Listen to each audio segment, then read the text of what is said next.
মুসুরি ডালের বড়ার তরকারি করার জন্য প্রথমে মুসুরি ডালটাকে ভিজিয়ে রেখেছিলাম 2-3 ঘন্টা। তারপর এটা মিক্সিতে ভালো করে পেস্ট করে এটাতে দিয়ে দিব একটু লঙ্কা, পেঁয়াজ আর লবণ, হলুদ দিয়ে এটাকে বড়ার মতন করে নিব ছোট ছোট করে। আর ছোট ছোট করে আলু কেটে ভেজে নিব। তারপর মশলা অল্প করে নিব, যেটাতে আছে পেঁয়াজ, কাঁচা লঙ্কা, রসুন আলাদা করে রেখে দিলাম। তারপর বড়াগুলোকে লাল লাল করে ভেজে ভালো করে তারপর কড়াইয়ে তেল দিয়ে দিব অল্প একটু পেঁয়াজ, দিয়ে দিব একটু কালো জিরে আর মশলাটা দিয়ে দিব যেটা করে রেখেছিলাম পেঁয়াজ রসুনের।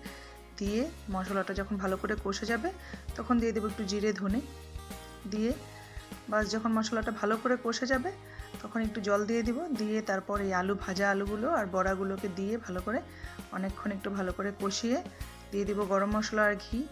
নামিয়ে খেয়ে দেখবেন এভাবে নিরামিষের দিন রান্না করে, দারুণ খেতে টেস্টি হয়। গরমের দিনে তো খুবই ভালো লাগবে খেতে।